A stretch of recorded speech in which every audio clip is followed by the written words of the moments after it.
Good evening and salutations, my GH fans. So, let's start with Jax v. Valentine. Watching these two go at it and pretty much kind of talk about their feelings as far as Nina, as far as this whole search is concerned. You know, both of them made very valid points. You know, when they were talking about the search, Jax was like, listen, I'll help her as much or as little as she wants. And Valentine's like, alright, and so what happens when there's no baby? What are you going to do then? And this is when Jax was like, well, I can tell you what I'm not going to do, pretty much. I'm not going to hire a woman to, pretend that, she's, Nina's daughter, as far as going, to the ends of the earth, doing something unscrupulous. This is what Jax is there talking about. And that's when Valentine raises a very important question of, well, what if this was Carly? How would you sit there and spare her pain? Because when it really comes down to it, Valentine's like, listen, when Jax was like, well, you need to understand something, you're not with her anymore, and you need to just understand that. And Valentine's like, listen, I wouldn't have a problem with that, but the thing is, you're not really all there for her, and at the end of the day, you're more about Carly than you are about Nina, and that's my concern. And to be honest, he's not wrong. Hell, not that long ago, a few minutes earlier, he was there pretty much calling Nina out on the same thing, as far as them going back and forth, because Valentine was like, listen, you need to stop sitting there, like, berating me on who I do what with. And, Nina's all like, oh, well, you're taking advantage of her, this, that, and the third, and blah, blah, blah, blah, and I'm not jealous, and, I have Jax, and pretty much what wound up happening was that Valentine called her out, and I gotta be honest with you, as much as I like Jax, he wasn't wrong. He basically was like, listen, you like each other, but at the end of the day, it's going to be about Carly, and you can sit there and tell yourself that you're comfortable with the level of interaction, as far as, like, Carly's place in Jack's life is. You can tell yourself that, but at the end of the day, you don't mean it, You know that you'll always be second to her, and that's... he's not wrong. Hell, look at Jason. Jason is proof of how long it took for, as far as, like, to ease Carly's grip on Jason. Little side story. This also tells you how long I've been watching this. Carly stormed in Jason's apartment when Sam was there, and pretty much walked in there and was like, you need to get rid of Sam, I need to talk to you. And Sam had gotten to a point where she just was like, you know what, F it. And she proceeded to just walk off, like walk into the other room, and that's when Jason had to finally put his foot down and be like, no, she's my wife, she's gonna stay. And Carly got all mad and then just stormed out, and it made Sam feel guilty for pretty much not knowing her place. That's how Carly is. Yeah, she's changed and she's grown, but there's certain things about her that's kind of stapled. And as Jax was leaving, Valentine was like, well, what do you have to hide? What are you hiding? Because he asked her, he asked him a question as far as, like, what would you do? Or, I don't remember what the question was, but it was something along the lines of, something with Carly. You know, like what kind of secrets, you know, like what kind of secrets are you hiding? Would you divulge all your secrets to Nina about Carly? Or something along those lines. And that's when he was sitting there thinking about the whole cover-up thing. And he kind of gave Valentine like some sort of smart-ass answer and just kind of like walked off. And Valentine isn't stupid. You know, he knew exactly, you know, he knew exactly what he did as far as like striking a nerve. And that's when he was like, what are you hiding? You know, the one thing I do like about Valentine is that, you know, you come at Valentine a certain way, he is sitting there thinking about 5-7 moves ahead. He's thinking, you try and play checkers with him, and he's playing chess. It's the best way I can sit there and describe Valentine. So, yeah. Let's see. After this awkward and I'm not going to say uncomfortable, after this awkward scene between Chase and Willow, Willow about to sit there and tell Chase about the annulment, and Chase just cuts her off for some odd reason. It's like, no, you know, you're happy and I'm not in your life anymore and blah, blah, blah. And then when Michael steps in, you know, Chase changes the subject and lets Michael know about the whole Valentine and Brooklyn sleeping together or whatever, and I guess that kind of like distracted them from the whole awkward conversation between Willow and Chase. So he walks off, and you know, long story short, Michael and Willow talk, and you know, they make a plan as far as like doing wine together and stuff and dinner. And at first I was like, I'm not gonna lie, that's a little kind of weird. That's a little kind of weird. And I put it just in my personal experience. Certain shows or whatever I used to watch with certain women, you know, either friends or otherwise. And then I would hang out with somebody else, and let's say that show was still on. I couldn't sit there and watch that show with this other person. It just feels weird, you know? It does. It's like, it's kind of like our thing. So when Michael brought up the whole wine and dinner thing, and he was like, you know what, listen, if that's too close to what you and Chase is doing, then I would understand. That's exactly what, it's not too close. That's literally what they used to do. What are you talking about? Okay. But, you know, Willow's like, you know, listen, I'm not going to sit there and just not have wine forever, so, you know, let's just do it. And so, you know, they're doing this slow, kind of building up to a relationship sort of thing, and I'm not going to lie, I'm kind of just like, can we just kind of speed this up just a little bit, you know? Just a little bit faster. And yeah, they're still sitting there talking about Cook 3.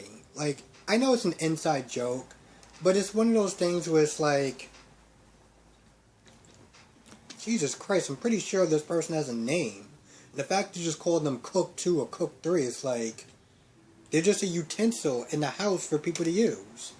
What else? I'm not gonna lie, well, okay. Now let's get to the Nicholas and Ava scene, because that was another interesting part that kind of frustrated me a little bit.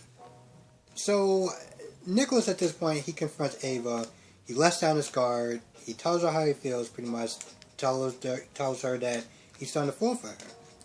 And Ava, for some odd reason, and I understand that it has a lot to do with Julian and poor Julian, and now Julian is whatever. That she's being a little standoffish, you know, she's being cynical and whatever, and like, but I'm not gonna lie, it got kind of annoying after a while. It's like, Nicholas is literally sitting there pouring his heart out to you, and trying to meet you on some sort of even playing field, a level, and Ava is just acting like a bitch. I don't generally like to curse in these reviews, but that's literally what she was doing. I mean, I know some people could sit there and call it playing hard to get, but like, no, that's not exactly that's not how I'm gonna interpret it. And they go back and forth, and then towards the end, Ava's like, so, because Nicola's like, is there any way I can sit there and prove to you that I'm being sincere? Ava's like, divorce me. No? Okay, cool. And so she starts to walk off, and, Nicola's like, I got my answer, whatever. I'm like, the sad thing is that I feel like their relationship will start to move a lot faster than this whole Michael and Willow thing. I feel like they're moving at a snail's pace, and it's like, move a little faster, just a little bit. Could we just like go somewhere? Jesus Christ, I don't understand. Sometimes I feel kind of bad for Chado, because like, you look at how long sometimes it takes his stories to go, like with the whole baby thing. It's like, I mean, it's cool that he gets to just show up on set, have some fun and whatever, but like, I feel like sometimes, like, maybe just as an actor, I can kind of just like look at my work, like, not that I'm an actor or anything like that, but I just would look at my work and be like, I know this whole baby thing is taking a while, but I was just taking a while. Oh well, like, I'll be kind of frustrated. Like, so could we like start to move this story somewhere? I mean, I guess it's a soap opera, but whatever.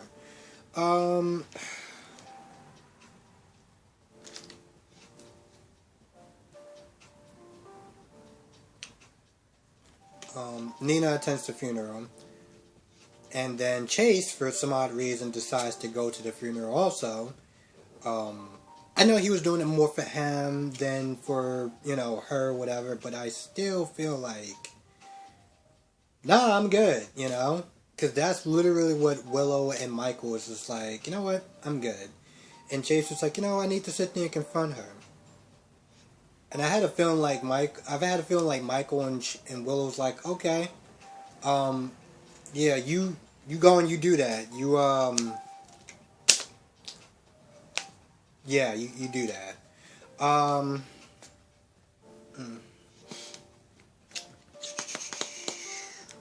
But yeah, Chase went to the funeral for some odd reason. And then towards the end, when Nina was there saying some nice words, Carly went there.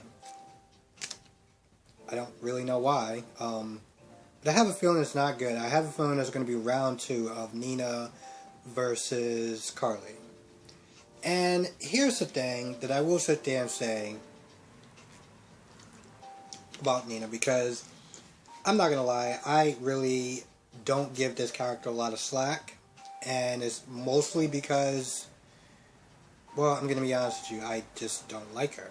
I don't hate her, but for me, I've never gotten over the whole, when they decide to change her character. When they decide to change Nina's character into this diva, bossy bully, the whole picking on Willow, the whole Smith saying, oh, well, she's just afraid of strong women, and, she treated her like she was a damsel in distress. Like, I just never got over that.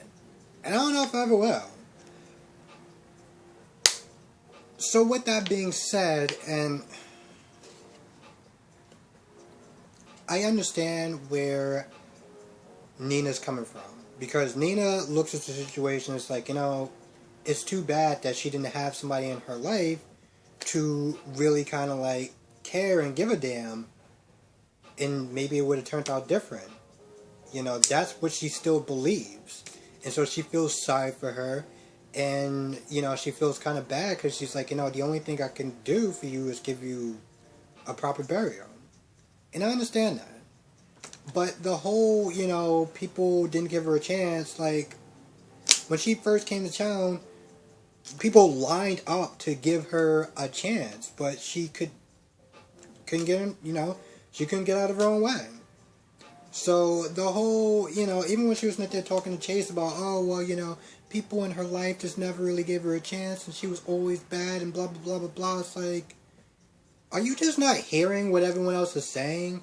I mean, the sad thing is when Valentine and Jax actually agree on Nell Benson, what are you doing?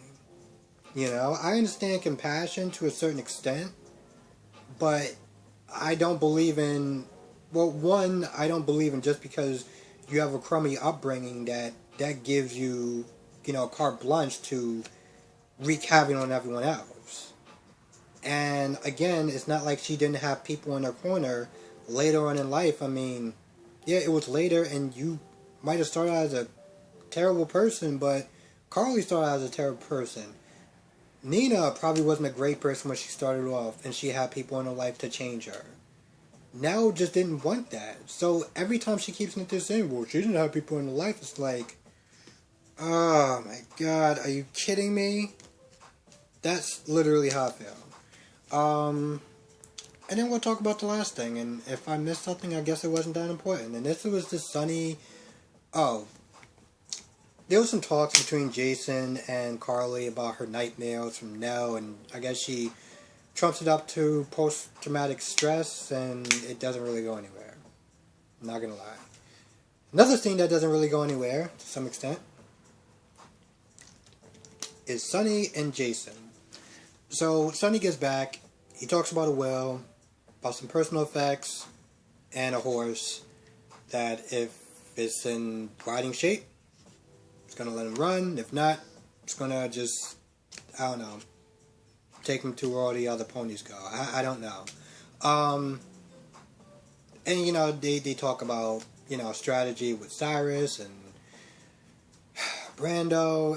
Honestly, to tell you the truth, I'm not going to lie, his scenes really didn't go anywhere. But the one thing that I would sit there and take was when he was talking about his grieving process. Where he was talking about he had, he grieved, he whatever, and now he has people in his life that he has to sit there and get back to, and he has to let his dad go. And, I kind of looked at it like, not to get too personal, but when it comes towards grief, there's no one size fits all. We do what we do in our own way and in our own time. And so part of me was like, so just like that, you just decided that you're just ready to move on, like you just flipped the switch and now you're good. Like, I don't think that's how that works, but again, I can't sit there and tell someone how to grieve no more than you can sit there and tell me. So, that's pretty much how I feel about that. And with that being said, I think that's about it. Again, if there's something else that I missed, it probably wasn't that important. But I think I kind of covered all the bases. And with that being said, thank you so much for watching. I know this came out super late. Work was late. And, yeah. Also, I didn't get any sleep last night. At all. Like, I literally just stayed up all night. And then I decided to go to work because I was like, you know what, listen, buddy, if you're just going to not do what I needed you to do, then I'm going to punish you for the rest of the day by just going to work. So, yeah.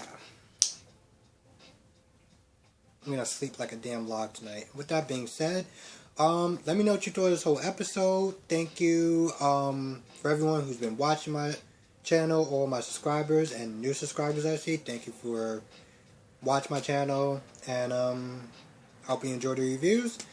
Let me know what you think at the comments, in the comment section below. And, it's always really interesting because when I read comments, it makes me think differently about certain characters, or I see stuff from a different perspective. So when I do read comments, it is really interesting. Because sometimes I do miss stuff, or just a different perspective. And that's one of the things that I do like about General Hospital. And before I go, one of my customers came in and he was like, alright, we're going to be showrunners at this point because this is just getting crazy. And I laughed because he was with his wife, and I always not laugh, but I always kind of find that really, like, kind of interesting, kind of great, that she managed to get her husband into watching this show, and now he loves certain characters, he hates other certain characters, and I think that's one of the things that I love about soap operas is that I don't feel like, yeah, you could sit there and say it's a woman's... I'm going to ramble for a little bit. You could sit there, and a lot of people could sit there and be like, oh, it's a woman-type show or whatever, but what it really comes down to is that there's a lot of shows that do have soap opera elements in it. And for me, as long as I can find great characters, male or females, with a great story, some laughable moments, I'm happy. And I think that's one of the things that makes soap operas work. And I feel like if more people would give it a chance and not just sit there and write it off as this is a girl's thing or this is a woman's thing. It's like, no, this is just a show thing for people that like good stories. Anyway, with that being said, sorry for the ramble, but have a good night, good day. Depending on you watching this, be safe. I will catch you in the next review.